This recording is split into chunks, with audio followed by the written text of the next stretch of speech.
Happy Stone Cold Monday, folks. 3/16, March 16th. To get it, it's on the calendar. It's Stone Cold Monday. It should be a national holiday, but it is Monday. Monday Night Raw tonight. Less than 2 weeks to go until WrestleMania, which means we have today and next Monday as our final editions of #AskGSM before the biggest show of the year. I'm looking forward to it. But without further ado, let's get right into your questions. A lot of great questions this week, as always. I mean, I always say that because it's always true.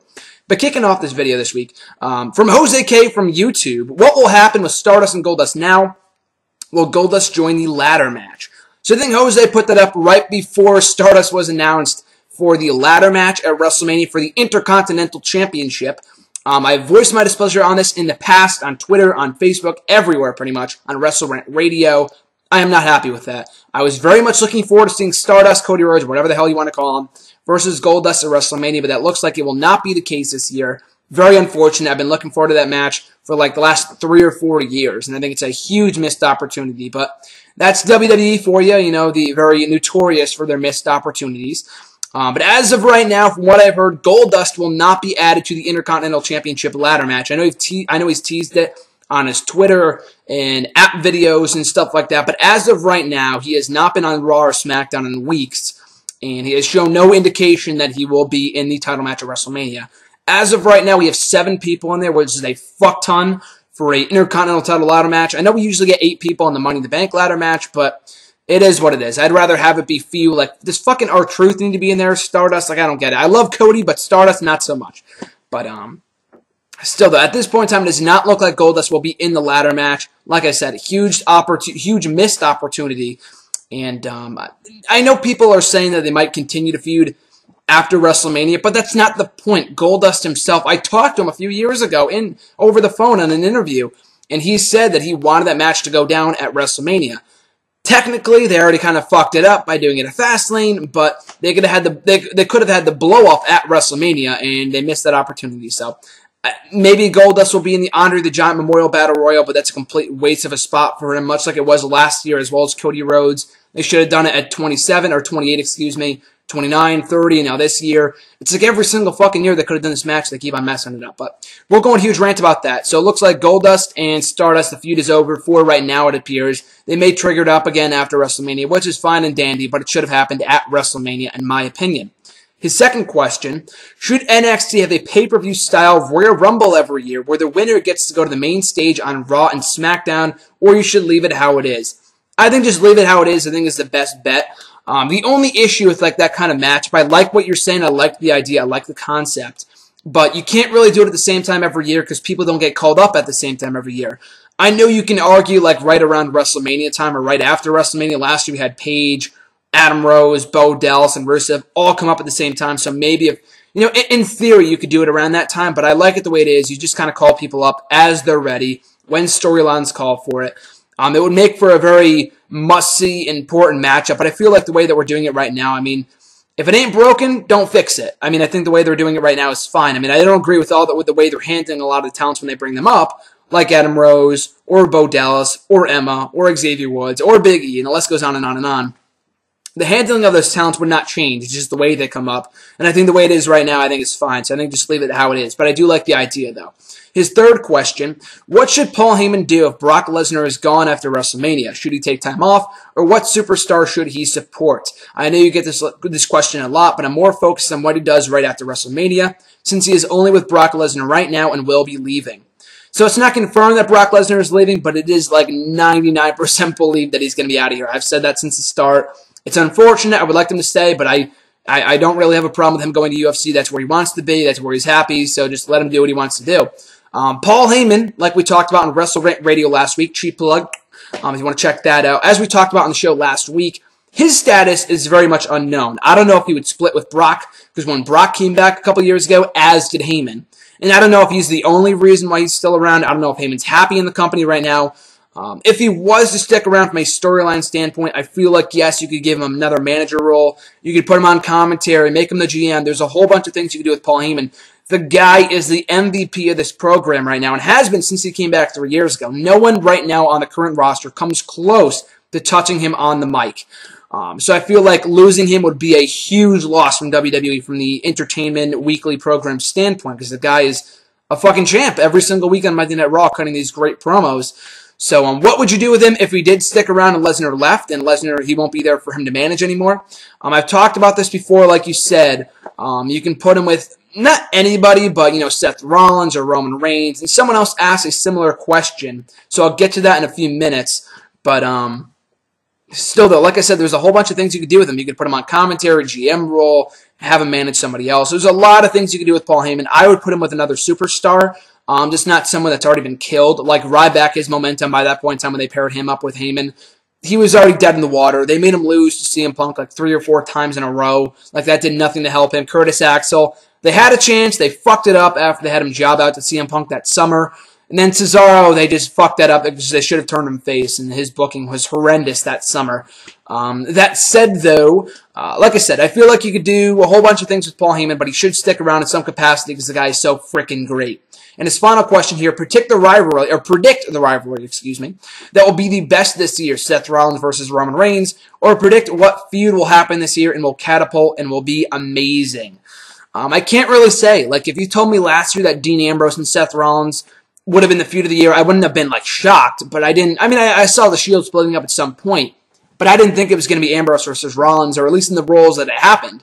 I thought Ambrose would be the heel and Rollins would be the babyface, but it was the other way around, and it was great, and I thought it was a great feud. This year, I don't know if Rollins versus Reigns could be as good of a feud as that, because Ambrose and Rollins are so great together.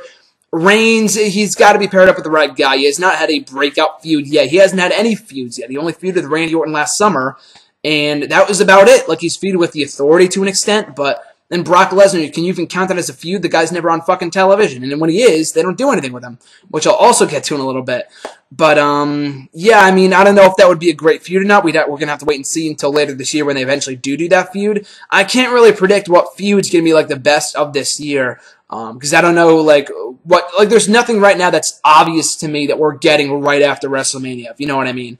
I feel like there's a couple feuds that could be really good. I've talked about this before. I wrote an article about it, actually, a couple months ago on Bleacher Report. You could do Sheamus and Barrett, with Barrett as the face maybe, and Sheamus coming back as a heel. Daniel Bryan versus Rollins, I feel like could be an amazing feud. I'll go with that, I guess. Bryan versus Rollins, I feel like, could be the breakout feud of 2015 if booked properly, if over the World Heavyweight Championship, and it culminates in Bryan winning back that title. So I'll go with Bryan versus Rollins, just going off on a branch here and just going off on a tangent, saying Bryan versus Rollins as the feud of 2015. Mark my words. Justin G is back after a 2-week hiatus. He's back here on #AskGSM. His first question is, do you think that Sami Zayn will only have one run as the NXT World Champion? But of course, Sami, won the title a couple of months ago at the TakeOver special. Still my favorite match of 2014, excuse me. That was an amazing match, but if you have never seen it, go back and watch it on the WWE Network for only $9.99. And then he would lose it 2 months later to Kevin Owens, what I also thought was a great match. So will he have another run as NXT Champion? I don't see it, honestly. I feel like Owens should get his run with the belt. They shouldn't have, Owens take the belt only to drop it back to Sami. I know, I'm not going to say it would be pointless, because I know Sami was off TV, promoting Ayu Dhabi or whatever it was for the last month or so. That's why he's not been on NXT. And they couldn't have done another injury angle like they did the last time when Zayn won the belt and it was not on NXT. They couldn't have done that again. So, that being said, I feel like it's just not, like I said, not pointless, but Owens should get a nice, lengthy run as champion, much like Neville did, Big E, Dallas, Rollins, whoever, the last couple of NXT champions. I feel like you should just keep the belt on Owens, and it's going to mean more. If he holds it longer, it's going to mean more when he eventually drops it to whoever, Tommy, Balor, anyone else on that roster. So, yeah, I feel like Sami Zayn will get only one run as the NXT champion, which is better than nothing at all, because like I said, months ago when people were saying, why isn't Sami in the main roster right now? Because I feel like his story was winning that NXT title. That story has been completed, and he could have a rematch with Owens when he comes back. I'm not saying that's out of the question, but I don't really see there being a need for him to be champion again. I know some people want a long reign out of him, but he's like the Daniel Bryan. He does not need a long reign as champion for him to be a great champion. He needs to win the belt at all, because he's another guy that's better in chase mode than he is at the top of the heap, as in the champion spot. His next question, when looking into the tag team division at NXT, how long do you think it'll be until the Lucha Dragons or Blake and Murphy join the main roster? It's going to be a while until Blake and Murphy join the main roster, which is good. I really like Murphy. I've talked about this before, but I think Buddy Murphy is really, really good when he breaks off from this tag team. he's going to be a breakout star, or at least has the potential to be, unless WWE fucks him up and gives him some stupid Australian cowboy gimmick. I feel like he could be very, very good. But that team's still trying to find its legs. They aren't exactly over just yet in NXT. They just won the belts. I like the team. I think they're fresh. They're good. They're nice. They have a lot of potential, a lot of stuff left in the tank, but there is no rush to get them on the main roster right now. The Lucha Dragons are technically on the main roster. They've done a lot of matches on Superstars, the main event in recent weeks, which I know is like irrelevant because neither of them, they're not on TV pretty much. I know Superstars is on the network. Main event isn't anymore. It only airs internationally, whatever. But, technically they are on the main roster. They had a lot of good matches with, I think it was Axel and Slater a couple weeks ago. They had a really good match with Cesaro and Kid on main event. Go back and check that out if you haven't seen that yet. And they had a good match this past week on Superstars with the Ascension. Because I'm a loser like that. I watch Superstars in main event. That's just the way I am. I love wrestling so much. But yeah, I think Lucha Dragons, like I said with Murphy, I think Kalisto, the money there is with him as a singles guy. Sin Cara is just damaged goods. There is nothing that you could do to make me or anybody else care about him at this point in time after all the failed pushes, all the the flopped pushes with this guy over the last 4 years since he first came to WWE. So that said, they could be a great addition to the tag team division on the main roster, and they probably already are. And I am just flabbergasted why they aren't in the tag team title match or the Ascension or the Primetime Players. And I mean, I know there's still a chance, nothing is set in stone, that they could be added at some point. But from what it looks like, we're getting another Fatal 4-Way Tag Team match at WrestleMania with the Usos, Kid and Cesaro, the fucking New Day, and then even worse, the Los Matadores. Like, are you serious? No one gives a shit about these guys. At least the other people are good teams that people, at least some people care about. Nobody cares about the New Day or Los Matadores. I feel like the other tag teams would be great, a lot better options, but it is what it is. Only time will tell. But, yeah, I feel like the Lucha Dragons are a really good team. Your next question kind of has to do with them as well. You said, do you see the Lucha Dragons ever disbanding and going into singles competition once they're on the main roster? Yeah, I mean, not immediately. I feel like they could be a solid addition to the tag team division on the main roster on Raw and SmackDown right now. Give them a nice run. They don't need to break up ASAP. But when they do run their course, maybe get a tag team title run, or they just do whatever for a year or so maybe, then you can break them up. And like you said, do I see them disbanding? Absolutely. Like I said before, I think Kalisto is a great singles performer. The whole Lucha thing, I know a lot of people have a problem with. I don't have a problem with it. I don't think it's that stupid. I feel like it's fine. But the guy's an amazing wrestler, and I feel like he could be very, very good. I don't want to say the next Rey Mysterio, but he can fill in that vacant spot very well because they have no other Latino stars right now. Del Rio's gone. The original Sin Cara's gone. The new Sin Cara is a flop. And then Rey Mysterio just left too. So I feel like he can fill in that role very, very nicely as a singles guy down the line. His final question here. With the return to the ring for Alex Riley at last week's NXT tapings, how far do you think Alex Riley will go? Could he be the next NXT World Champion? So I'm a huge Alex Riley fan, but I'm not even going to have my bias get in the way of this question and say that he's going to be the next NXT Champion, nor should he be. Would I have a problem with it? Absolutely not, because I think he is good. I'm not saying he's great in the ring, but you go back and watch his pre-match promo last week, and especially his post-match promo. I think it aired on YouTube. On the WWE YouTube channel right after NXT ended. An amazing promo. The guy was an emotional wreck after, people saying that he couldn't get back in the ring anymore and all this other stuff. It was amazing. It was one of the best promos I've seen in a very long time aside from Paul Heyman's work in Raw recently.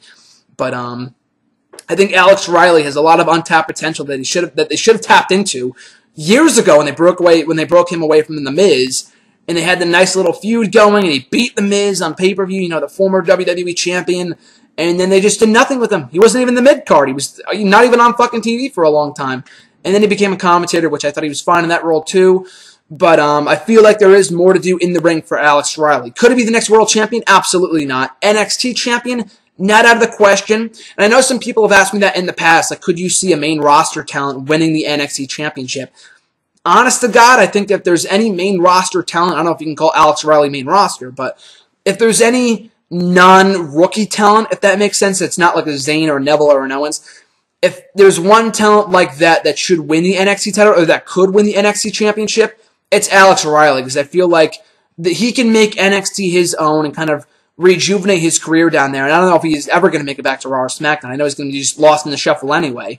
But you know, I think he's very, very good, and his passion, like a lot of people have said, myself included, will take him to an all new level. I mean, I know his in-ring skills are not amazing, but his passion that he shows in his matches, in his promos, and his character will kind of make up for that, in my opinion. So I don't know if he's going to be the next world champion in NXT. I don't think so. But, you know, there's always, you know, I never say never. I think there is a slight chance of that happening, and I think he can kind of, you know, cut out a nice career for himself in NXT over the next year or so, few months, whatever, if they can keep the momentum going.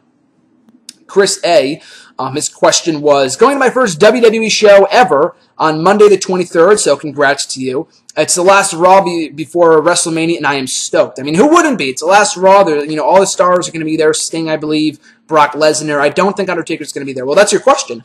Do you remember your first live WWE show, and do you think you'll see, or will see, The Undertaker before WrestleMania? So in terms of The Undertaker, I don't think so. I know there's been a lot of reports saying we will not see him until WrestleMania 31, which is understandable. I know they did with Kane a couple years ago, back in 2004, when they did the build to WrestleMania 20. And I could see the hook there. I could see what they're getting at with, like, we haven't seen Undertaker since WrestleMania 30. Is he going to be in good shape? What is he looking like now? Is he, like, defeated? You know what I mean? So I understand that. I'm looking forward to it. I don't have a problem with the approach. The only issue, and a lot of other people asked this, and I'll get to this in a little while, it is hurting the WrestleMania build. Not because Bray Wyatt's promos are getting repetitive. I think they're good to fine. But because we have so many other part-timers that are in major WrestleMania matches that aren't on TV most of the time. Sting isn't on TV. Brock Lesnar, when he is on TV, he's not doing anything. So, yeah, I mean, we're not going to see Undertaker, to answer your question, before WrestleMania. But still, that Raw should be really, really good. They usually go all out on the final Raw before WrestleMania, bringing in guys like Sting, maybe, and especially Brock Lesnar, who I know is going to be there. So have fun at the show. It's going to be great.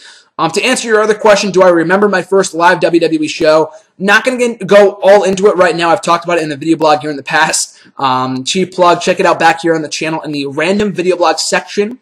I talked about it back in November, talking about my experience at the first ever WWE show that I went to, a live ECW SmackDown taping in November of 2009. The show itself was not, like, amazing, but as an experience itself, it was surreal. Like, going to your first WWE show, and I talked about this in even one of my most recent video blogs, you know, and talking about house shows. You don't really experience life as a wrestling fan until you go to a WWE show. There is absolutely nothing in the world that's like it. So I would really suggest, you know, going to a WWE show if you haven't already. And I mean, in this guy's case, in Chris's case, he's going to be in for a heck of an experience come Monday the 23rd, especially for a live Raw. There is nothing like. I mean, house shows are fun and all, but you don't experience that live atmosphere like you do at a TV taping. So have fun at the show. I mean, it should be great. Paul S., he's got a couple questions. His first one being, does Daniel Bryan's insertion into the IC title picture mean he's slowly being pushed down to mid-card status?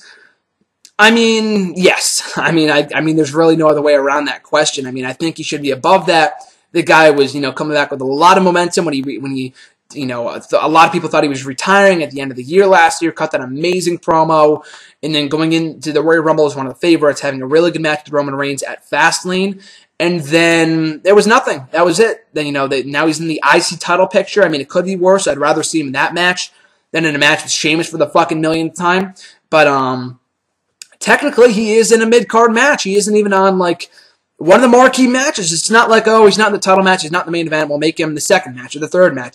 Not even the fucking fourth match. The guy's probably going to be in the opener of the show, much like he was, you know, at 28. But that was for a world championship. I know it's a little bit different. And the IC title is a belt that no one cares about. And I like the match. I think it could be good. But they've fucking ruined that championship in the last couple of weeks with the stupid shit with R-Truth and the game of hot potato with that belt. Like, now I don't really care to see it. I mean, Bad News Barrett's been a terrible champion. Why should I care that he's defending the belt against guys that have no direction right now? That's basically what that matchup is. No direction, so we're going to put them in a match that feels like it's above the Andre the Giant Memorial Battle Royal, but it really isn't because we have guys like R-Truth and Stardust in there. You know what I mean? It makes no sense to me. But, yeah, I feel like they are trying to push Daniel Bryan down the card forcefully. And I'll get into it in a little bit. Someone else asked a question about this. But the whole turd comment, like, what the fuck was that? That was, like I said on Facebook, on my Facebook page, it felt like something that a fifth grader would say. I'm convinced at this point that a fifth grader is writing this show. Because that's what it feels like. If you watch these shows, how could you think any different? I mean, these lines that they're feeding these guys are so bullshit. And I mean, the worst part is, It's that they were baby faces calling one of the biggest baby faces in the company a fucking turd. You know what I mean? It wasn't like it was Barrett or Harper or whoever. It wasn't like it was a heel. It was two beloved baby faces calling another baby face a turd. And this is like days after they shared the video of him with Connor the Crusher on Raw. That amazing thing that he did only weeks before he inducts his, the Connor the Crusher into the WWE Hall of Fame, receiving the Warrior Award. Like, are you fucking kidding me? Like, that was so stupid. And I am convinced, I am absolutely convinced at this point, I didn't want to believe it, that WWE hates Daniel Bryan. Otherwise, he would have been in a better position at WrestleMania, and he wouldn't be treated the way he currently is. Like, right now, he feels like another guy in the roster, which is such a shame because he was so hot a couple months ago. He was in the main event of last year's fucking WrestleMania show, and, he was the entire reason why people were so excited for WrestleMania 30 and why it was so successful. Because, he was, so awesome in those matches in the triple threat, the opener, whatever. But, still, I mean, I'm just mind-boggled, absolutely mind-boggled by it. But to answer your question, yes, it does slowly mean that he is being pushed back to the mid-card status, which is a shame because he's so much better than that, needless to say. Second question from Paul, is there still hope for Wade Barrett to one day become world champion? I mean, I say that there isn't. I mean, I think there is, for one thing. But I say that, and then the next day, Bad News Barrett, Wade Barrett, whatever you want to call him, is being jobbed out on Raw while champion, which is even fucking worse. The start-stop pushes that they do with this guy is so disgusting, in my opinion. He's like leading Nexus. He's like the top heel on Raw. Then he's jobbing out on Superstars. They bring him back with this brawler gimmick once again, getting these big pushes and guys against Randy Orton and John Cena, Sheamus, all these top-tier guys. And then they make him lose and lose and lose. They try to push him again, and then he loses and loses and loses. It's like they're really bipolar with the booking of some of these guys, and it really, really bothers me. More so with Barrett, because he does have the potential to be a world champion. I mean, it's a lot less likely now that there's only one world championship, but I feel like if they were to put their bullshit aside with this guy, he could be a really good world champion.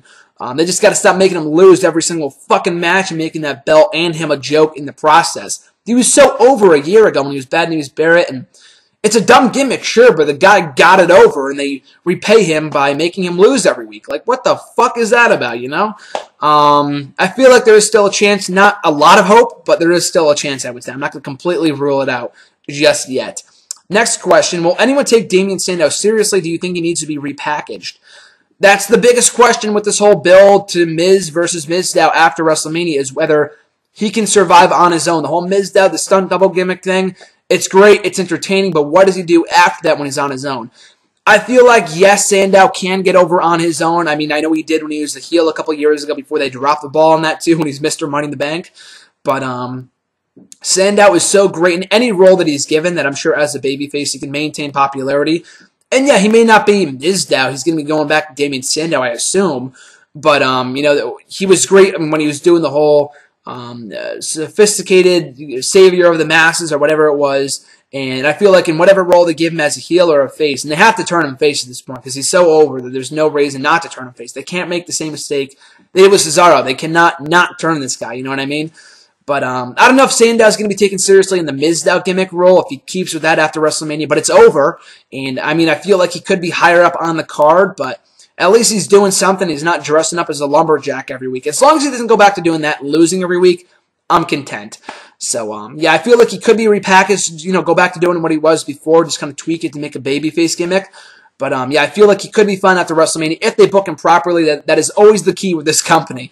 I say that he could be fine, but you never know. They might have him job out on main event the following week. Like, you never really know with this company. It's very, very, hit or miss with them. Next question from Paul. Which would you prefer to happen at WrestleMania? Brock Lesnar keeping the title or Roman Reigns winning it? So I know a lot of people don't want either to happen. Roman Reigns has to win. First of all, Brock Lesnar is leaving.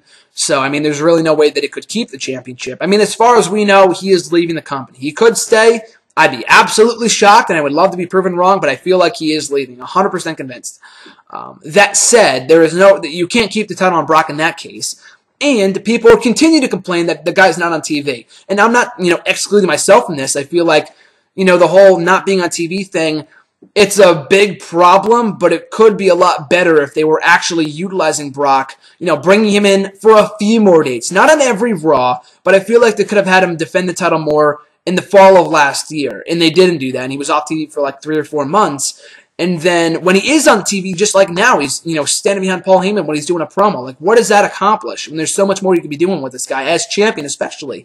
So that being said, Roman Reigns has to win. I know a lot of people are not happy with it. In an ideal world, Rollins cashes in at WrestleMania or the next night, or at some point in the very near future.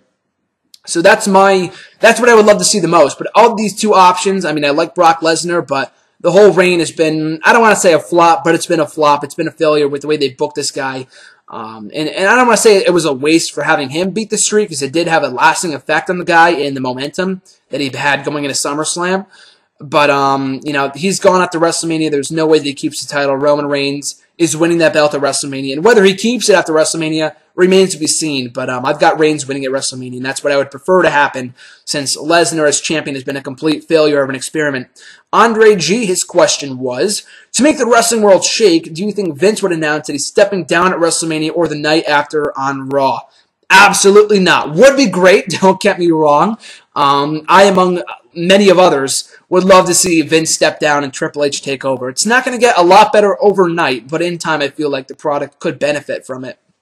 Because if the last couple of months have been any indication, this guy is out of touch. There is no ifs, ands, or buts about it. Vince McMahon is out of touch with his own product. He is out of touch with wrestling, with sports entertainment, whatever the fuck he wants to call it, he is out of touch. So, yes, I want to see Triple H take over, but I do not think, like I've said before, like Vince has said before, like Triple H, who knows him better than anybody else, has said before, the guy will not step down until he's dead. Until he croaks, he is not going to step down. So, would be amazing. I do not at all think it's happening, though. Because even he admitted, I think, in one of his muscle and fitness cover that they promoted like fucking nuts on Raw and SmackDown in recent weeks. They've been shoving it down our throats. Even he admitted, like, yeah, you know what, I feel like Triple H could do a better job. Then why don't you step down, buddy? You know what I mean? Like, stuff like that just bothers me. But, it is what it is. And I feel like, he isn't going to step down until he dies. And I'm not saying that I want Vince to die. I feel like, live as long as you possibly can. I love the guy. But from a booking standpoint, from a company standpoint, the guy, something needs to be done. Because the last few months have been, I know WWE's always been illogical, but the last couple of months have been, pure proof that the guy is out of touch with his own company, in my opinion, anyway. Andre's second question, what are your thoughts on Renee Young, R-Truth, and Paul Heyman doing commentary together? I like Renee and I like Paul. R-Truth, not so much. I am not an R-Truth fan. Like I said last week during Raw, I don't hate R-Truth. I just hate the booking of his character. Like, the guy was an amazing heel about 4 years ago or so when he was doing the whole, conspiracy victim thing. I thought it was great. But nowadays, the guy's such a goof, and like that'd be fine if it was an undercard thing. Well, that's bad enough. But then to have the guy as a legitimate threat to the IC title, which means nothing, I guess it's fitting, because the title's a joke, he's a joke. Why not just put the title on him, you know what I mean? But R-Truth, I am so sick of hearing him at all, much less on commentary. So no, I do not want to hear R-Truth on commentary as a trio with Renee and Heyman. But I do feel like Renee, she has been good on commentary from what I've heard on NXT and Superstars. She got taken off both announced teams from what I understand, but I feel like, once she could, she's great in the interview role. Of the two, I'd rather see her in that role, but she's also really good on commentary, better than anyone on Monday nights right now. And then Paul Heyman, after Brock Lesnar leaves, like I talked about earlier, if you wanted to put him on commentary, that'd be amazing too. So I feel like that could be done too. I'm just thinking of all the endless possibilities of Heyman being on commentary. It's just hilarious to me. But, yeah, I would take R-Truth out of there, instead pulling Tom Phillips. I feel like Tom Phillips is very, very good. I'm not high on Byron Saxton. I think he's fine. I think Tom Phillips is better. I don't know. There's just something about Byron that just kind of annoys me a little bit. I don't know what it is, but I feel like Tom is good. So you put Renee, Tom, and Heyman. I think that's an amazing announce team right there. Your next three-man booth for Raw, or so I wish. This next question, who would you send back to NXT? Who would you send back to NXT to restart their career? So I was looking up and down the roster, and I feel like, I don't know if this person could restart their career, but it'd be better fit down there than he would be on the main roster. Zack Ryder. The guy is doing next to nothing right now on the main roster. He hasn't since he got depushed 3 or 4 years ago. But I feel like that cult, that Full Sail cult, university, that cult crowd over there could really take a liking to Zack Ryder if he was to go down there and do a few matches or whatever. The same could have been said for Yoshitatsu, and that was a complete bust. No one cared about him, and then he got released last summer. But I think Zack Ryder, he's facing like fucking Adam Rose every single week and whatever. And I feel like he'd have a better time. He'd have more fun what he's doing on NXT than he would be in matches for 2 or 3 minutes on Raw or SmackDown. I don't know if he's going to be like the next Tyson Kidd where he rejuvenates his career down there or like a Cesaro. I don't see that happening, but I feel like, he could be better fit down in NXT than he would be on the main roster. His next question, when Stardust leaves and Cody Rhodes returns, do you think that he could be a heel to fill in the lack of heels right now on the roster? Yeah, man, I wouldn't have a problem with it. I mean, I've said in the past I feel like he should be a babyface, but as you mentioned, we have a stunning lack of heels right now atop the roster. There's like Rollins, Rusev, and Bray Wyatt. And then there's Big Show and Kane, which should not be anywhere near the top. Unfortunately, they are. And then there's just like the undercard guys. Like Barrett is a joke. And that's pretty much it. There's just like the top of the top and then the bottom of the bottom. So they need to change that ASAP. And I think Cody Rhodes as like a mid-card heel would be really, really good. And like I said before, I feel like he has potential as a face. He showed that when he turned a couple of years ago back in 2013. People were really behind him during the feud to Sandow, and then afterwards when he had that great match against Orton on Raw. The guy could be a breakout babyface, but like you said, we need heels. And I would just be happy at all that we got rid of Stardust and got Cody Rhodes back. Like at this point, I don't care if he's a face, heel, tweener, whatever. As long as we get rid of the Stardust character, which he has dedicated himself to, I'll give him props, but he is so much better off as Cody Rhodes, and I just can't take Stardust seriously. I'm sorry, but I can't. Cody Rhodes, I can. I feel like there's so much more they could be doing with that guy right now. At Arn_Doug, his question was, do you see the Brock Lesnar versus Roman Reigns match happening last? I do. I mean that kind of goes without saying, but I know someone asked last week, do I feel like they should do Triple H versus Sting in the main event? I don't think so. I mean, I know like if Lesnar versus Reigns fails and whatever, I understand that, but the title match has to go on last considering it would be Roman Reigns' first title win, potentially Brock Lesnar's last match. And there's also a chance that Sting versus Triple H could fail too. I mean, I know some people are like, oh, if this match fails, you can do that match in the main event instead. I mean, that match could suck too for all we know. So I would keep that title match in the main event slot. I know, it could suck, but it could also be very good as well. So I would keep that match in the main event for the moment alone of Reigns winning his first World Heavyweight Championship. His next question, which other superstars besides from Roman Reigns and Seth Rollins do you think could be the next Paul Heyman guy? So going off on a limb here, Kevin Owens I feel like would be great. The guy's going to be an amazing asset on his own when he gets called up to the main roster eventually. But with Paul Heyman, like that pairing is magical. And I know, he already has mic skills. He doesn't need Paul Heyman. Well, you know what? Fucking CM Punk already had great mic skills, and those two were an amazing pairing too. So you don't need to have shitty mic skills in order to be paired with Paul Heyman. So I feel like those guys could be a great partnership when he gets called up to the main roster. And this is like a dream booking scenario, but if Samoa Joe does come to WWE, does sign with them, and again, like I said before, I don't think it's likely, but apparently he's in negotiations with them, so I'm so happy to be proven wrong. I think it's awesome. I would love to see Joe in NXT, WWE, whatever.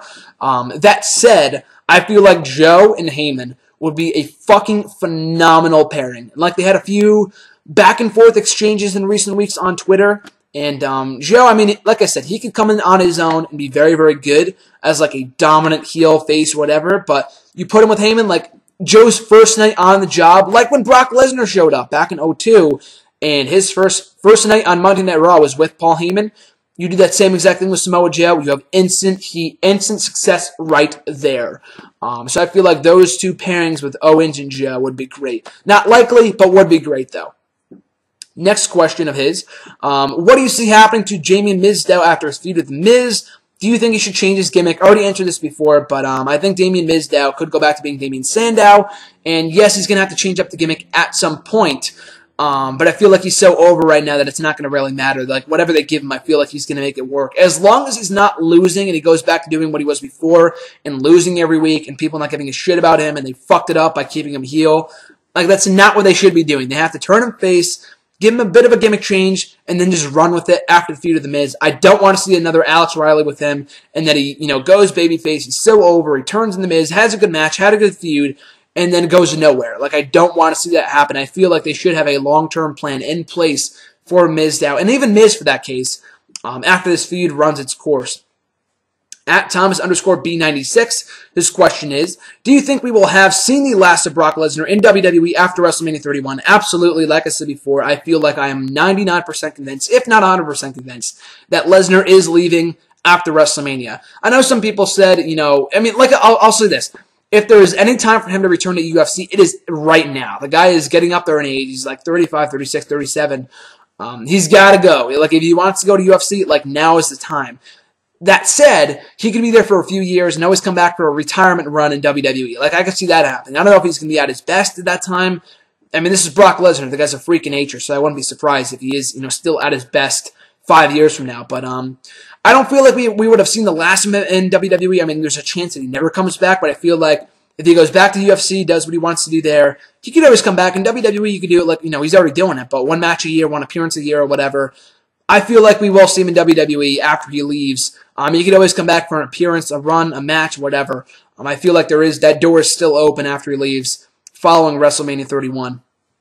At Cody Collier 37, his question is, besides CM Punk's pipe bomb promo in June 2011, what is your favorite promo of his and why? I loved his promo right around that time, so I know it's kind of like cheating, but his promo that he cut on the Raw before SummerSlam 2011, and that contract signing with CM Punk, that entire segment, Cena I thought was great, Triple H was great, Punk I thought was phenomenal, like calling out the firings of Masters and Kozlov and David Hart Smith, like I thought that was great. Really, really good stuff. All of his promos that summer were amazing, but I thought that was one of my favorite promos that I still go back, 4 years later and go back and watch it to this day. The promo that he had with Kevin Nash on the episode of Raw right after SummerSlam, the very next week, I thought was really entertaining as well. Like, I always go back and watch these promos because they're always so good. He also cut a very, very good promo. I think it was the first Raw of 2013 when Rock first came back and they had their first confrontation for the first time since Raw 1000. That was an excellent promo and really sold me on the Royal Rumble. So those few promos would probably be my favorite of CM Punk's. And the promo that made me a fan of his 5 years ago. I think it was the SmackDown before the Money in the Bank pay-per-view in July. He was still doing the mask thing at that time. That was actually that he got unmasked. And he was like saying that Big Show should do a 450 off the ladder or something like that. It was so funny. And it's what made me, appealed me to CM Punk and his humor and his character, whatever. So those are my few of my favorite CM Punk promos from his career in WWE. At Brad Berdar, he's got a couple questions here. Which superstar, past or present, does not get enough credit for how much they put over talent? I don't know about all time, but more so like past and present here. Past, Batista, I felt like did not get enough credit for putting over all the talent that he did the last run with the company that he had last year. He put over Daniel Bryan. He tapped out to Daniel Bryan in the main event of WrestleMania. He got pinned in the match against the Shield at Extreme Rules when he got pinned by Roman Reigns. And he was also the first one gone in the six-man, the following match, the rematch that they had at Payback. He was also the first one gone there, too. So the guy put over talent, 3 consecutive pay-per-views. And I know Triple H did too. He lost all 3 matches for the first time in his career. But Batista, a lot of people were shitting on him at that point in time, and they did not give him the credit he deserved for putting over Daniel Bryan and the Shield and Roman Reigns and whoever else during that period in time while he was there. So Batista deserved more credit. Randy Orton is another guy. There was a time a couple of years ago that I felt like he was like the John Cena of SmackDown. But, since then, though, after he had that feud with Christian, he didn't really put over Christian, which was not essential. I mean, I feel like he should have, but Christian's 40-something years old. He's already an established veteran. He did not need to be put over anyway. But after that point in time, I really started to notice that Randy Orton put a lot of people over. He put over, cleanly too, he put over Wade Barrett in an episode of Raw, Mark Henry, Big Show. I know these are veteran guys. Who else did he put over? He put over Jack Swagger clean at one point in time. And just recently, Daniel Bryan last year, Kofi Kingston, John Cena. I mean, John Cena is John Cena, but the list goes on and on and on. Roman Reigns at SummerSlam just recently. The list goes on, and I feel like there's Seth Rollins, the last match they had on Raw before he got injured or, hurt and whatever, before he went off to go film his movie, The Condemned 2. Orton puts over a lot of talent. I feel like he does not get enough credit for that. In the last couple of years, especially in his the twilight of his career, I feel like he's doing some great stuff from a character standpoint, just recently, and in terms of putting people over, more so than John Cena. And I don't put that on John Cena. To an extent, I do. He should speak up and say, hey, I want to put over this guy clean. Partially his fault, not fully his fault, but partially. but I feel like Randy Orton does a very good job of putting people over. Next question of his. Does this year's WrestleMania seem like it's destined to be mediocre? Like I've said before, it very well could be. I don't want to get my hopes up too high and say it's going to be a great WrestleMania and then it's going to like suck. I'm just excited for it. That's what I've been saying for the last couple of weeks. People have been saying a lot more in the last week or so since that terrible episode of Raw last week. I mean, if you're watching this after Raw, I don't know yet if tonight's Raw is going to be good. Hopefully it is, kind of rebounding from last week. I don't know I don't know if anything could be worse from last week, but worse than last week's episode. That was so freaking bad. That said, though, I am still excited for WrestleMania, and there is a very good chance it could be mediocre. If all the 3 top matches fail, and I feel like that's not going to happen, I feel like at least 1 or 2 of them are going to be good to very good. Between Sting and Triple H, the main event between Lesnar and Reigns, and then Bray Wyatt and The Undertaker, and Cena and Rusev, and Orton and Rollins, whatever. All these matches, the card has potential, but it also has the potential to be very bad. So we'll have to wait and see. There is a very good chance it could be mediocre, as you described it, but being as optimistic as I am, I'm just holding out hope that it could be good, or at least I'm saying that I'm excited for it. I have not lost all interest in WrestleMania. I'm still excited for it regardless. It's freaking WrestleMania. But I would not be surprised if it is mediocre. It's all about how they book it, and if the talent can, can showcase their skills and perform and have a great performance at WrestleMania and deliver on all fronts. So only time will tell. We'll have to find out on Sunday the 29th. His next question, since you started watching WWE, what have been the best and worst vignettes used for a superstar? So I did some research on this. The best Bray Wyatt, the Wyatt families that they did during that period in time. I was at the Raw that they first started airing them. Not the first Raw, but the second Raw, the day after my birthday, June 2013, when people were... when they first started airing the vignettes for the Wyatt family, people were going crazy over it. They were so excited to see them, and it not failed. I mean, it succeeded. I mean, the act was very, very hot going into WrestleMania 30. Granted, they took a turn for the worst after that event, thanks to John Cena and that failed feud. But the promos lived up to the hype. They absolutely lived up to the hype that the vignettes set for them. So I feel like those to date were some of the best, vignettes used for a superstar that I've ever seen. Along with Karma, too, when they hyped up her debut, maybe it had more so due to the fact that I was so excited for her impending WWE debut, and it had been so long awaited, a.k.a. Awesome Kong from TNA. Those vignettes, though, on their own, that aside, I thought were very, very good, and they got a lot of people excited that something was finally going to be done in the Divas division. And unfortunately, that led nowhere due to Karma getting pregnant and leaving and getting released, whatever you want to say. That went nowhere, but it was not due to bad booking. It was just due to bad timing. So, but I feel like those vignettes were really, really good. And these were not from the time that I've been a fan since 2008, but I went back and watched, years ago, and I'm still loving these vignettes now. And rest in peace, Sean O'Hare. I felt like those vignettes when he was about to make his WWE debut. I think 2003, those vignettes were so great. I'm not telling you anything you didn't already know. That was a great line. The vignettes were so convincing and so manipulative. I thought they were awesome. Some of the best work WWE ever did during that point in time in terms of vignettes.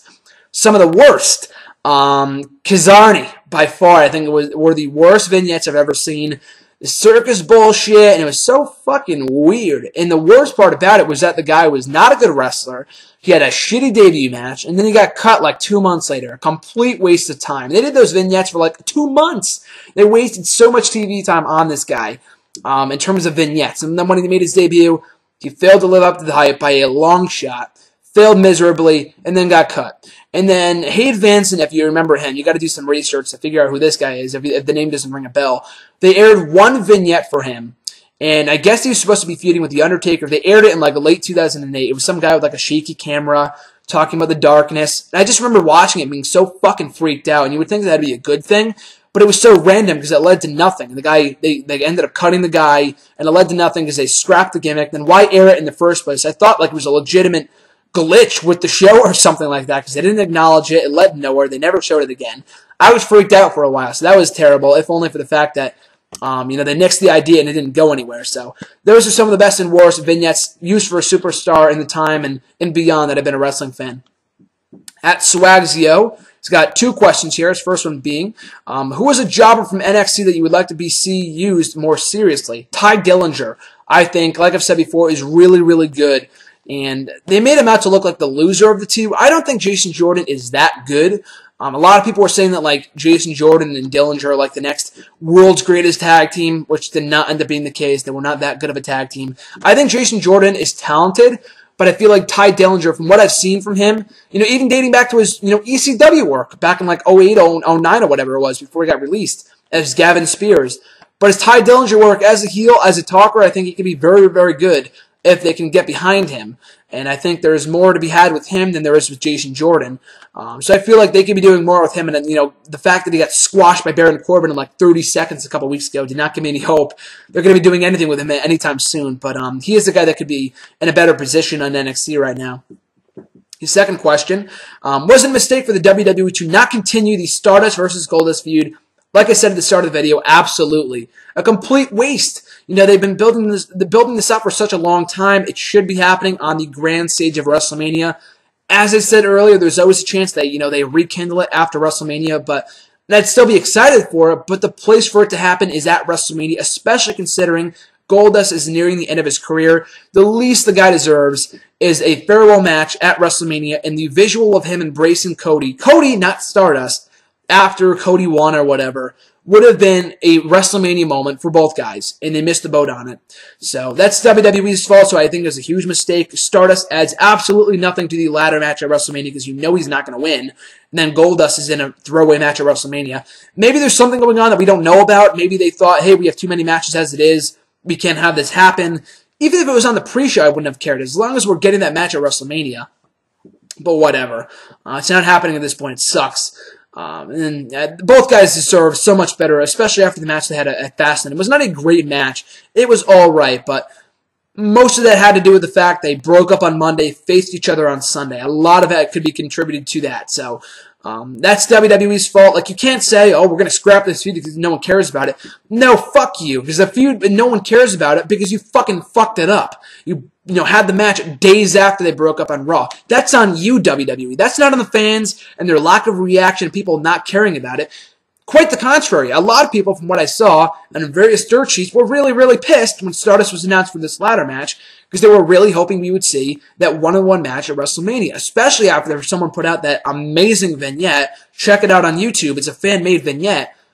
Made by a fan of all people, and it was fantastic. It was absolutely fantastic, and it made me even sadder that we're not getting this matchup at WrestleMania. It's pathetic to me, because you have a logical story, and then you fuck it up for like no reason. It's not like there was any benefit to putting Stardust in that match. You already have 6 other guys. Why would you add a 7th? For no reason. And then while Goldust flounders in the Battle Royal, if that. Like, I don't get it. It's just stupid to me. I just don't get it. But yeah, I do think it was a huge mistake for WWE to not continue that feud, to answer your question. At Daniel Cabeza 59, he's got a couple questions here. First one being, what do you think about the turd comment that Dolph Ziggler and Dean Ambrose did on SmackDown about Daniel Bryan? So fucking stupid. I said it before, but why? Why would you call one of your biggest babyfaces on the roster a turd? Like, that makes no sense for Ziggler or Ambrose. The crowd didn't even know how to react.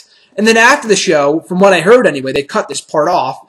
But Daniel Bryan was asking the crowd if they thought he was a turd. He got a mixed reaction, not even a full-on no.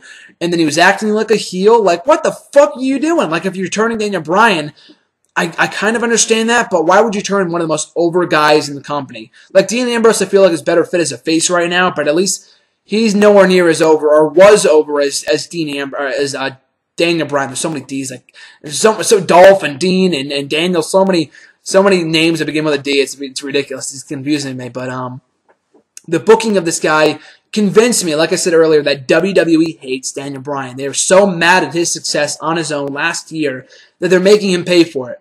Being in the opener in a throwaway match at WrestleMania. Could be worse. Could be facing Sheamus. I understand that, and I'm excited for his participation in this match, but the whole turd thing was so fucking dumb. Like, I understand if you want to build up tension, but calling someone a turd of all things, and then to do it with your 3 of your biggest baby faces right now, like I said earlier in regards to the Stardust versus Goldust feud, some of the things that WWE does, I just don't get. Like, a lot of things just, like, boggle my mind, and there is no redeeming qualities about them. I just don't get it, and I think it's absolutely dumb. Absolutely them. His next question was, do you think that we will get another John Cena run as champion in 2015? Hopefully not. If you mean world champion, this is a very, very good chance that he wins the U.S. Championship at WrestleMania. But if you're talking about a world championship run, wouldn't doubt it at all. I mean, I could see Reigns or Rollins winning the belt and then Cena taking it away from them at that point afterwards, or maybe in the final few months of the year. Like you said, I would rather not see John Cena reign as world champion, especially with so much young blood right now. I would rather see Cena focus on the mid-card. I mean, you can't really conceive it that way because he's a top guy no matter what he does. Upper mid-card, whatever. As long as he's out of the title picture. He's been in the title picture for like the last year or so, since Money in the Bank last year. So I would rather see him focus on that as opposed to going right back after the championship, after this feud.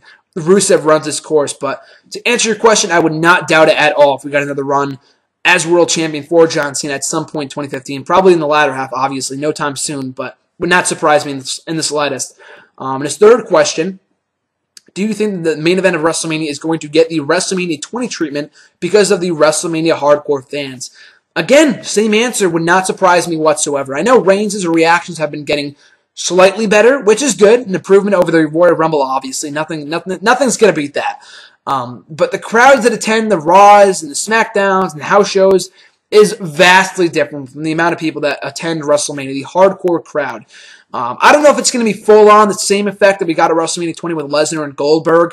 Reigns isn't leaving. Lesnar's leaving again, but what makes up for it is that Reigns is not very popular right now with the IWC, the hardcore fans, whatever you want to call them, or us. I don't know. Us, the fans of the internet, I guess you could call us. The people are not very fond of Roman Reigns right now, so I would not be surprised if they booed him out of the building. And, the reaction to it could be very well not be pretty, depending on how they handle it and how the match goes over.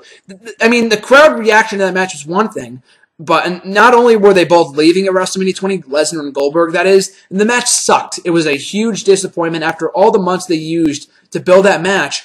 And then it sucked. They just didn't have any chemistry. It was terrible. And I feel like Lesnar and Reigns could have something similar. I feel like it could be better.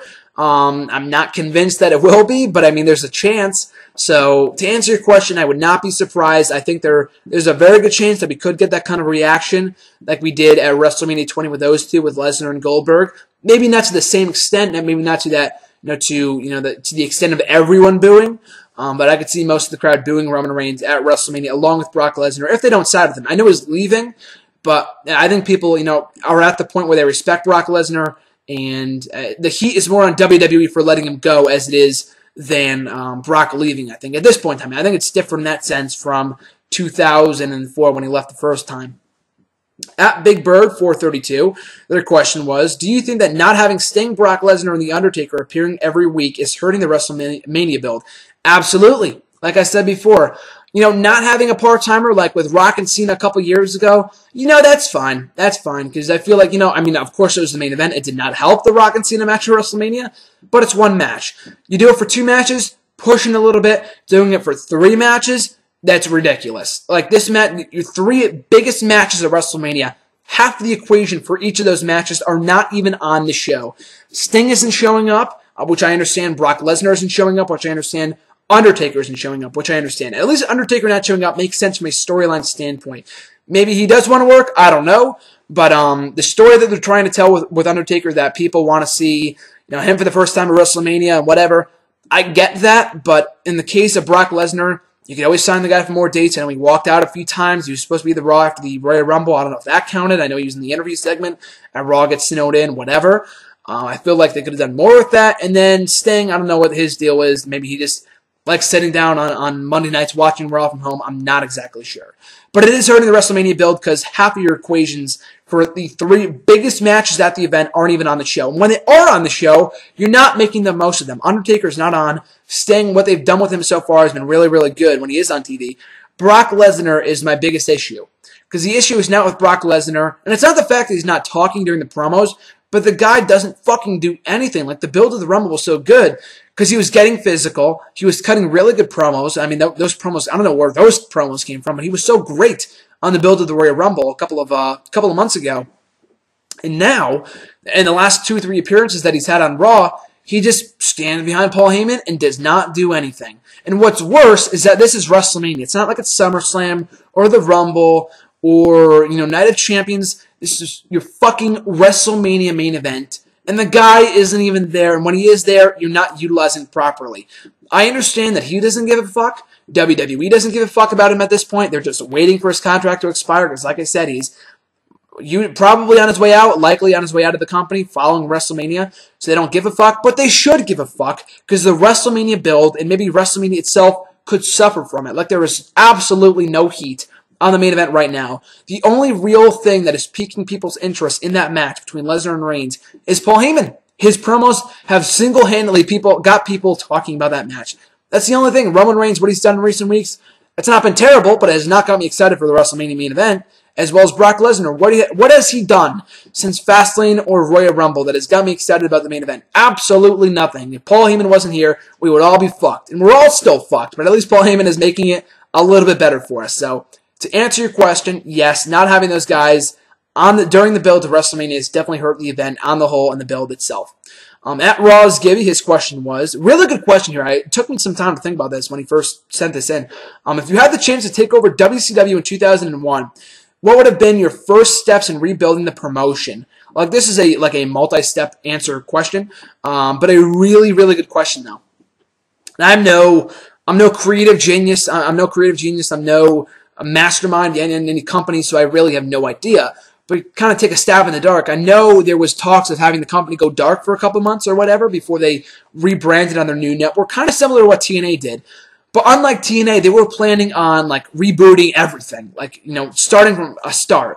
Which I could see why you would do that, but at the same time, it's like you're saying that everything that you've seen up to this point in the last 10 years for this company, whatever, how long WCW went on for, I'm talking about TNA. But for WCW's case, it's like saying that everything you saw up to that point was irrelevant, we just wasted your time, we're starting from scratch. You could start from scratch in terms of production value, but your storyline should carry over. Unless they're complete shit, in which they were in WCW at its very end. But you needed new management. The writers were shit, the storylines were terrible. You needed to completely change the perception of that company because it was not good in its final years. So those are a few of the things that I would have considered had I been in charge of WCW before it closed in 2001. You need completely new management, you need new eyes on the product, and a new perception, a new image for your company to avoid kind of being tied into the shitstorm that was 2000 2001 respectively. Final question comes from @CFB Wrestling. Charlie's question was, what is your opinion on how the Undertaker versus Bray Wyatt match should end and how it will end?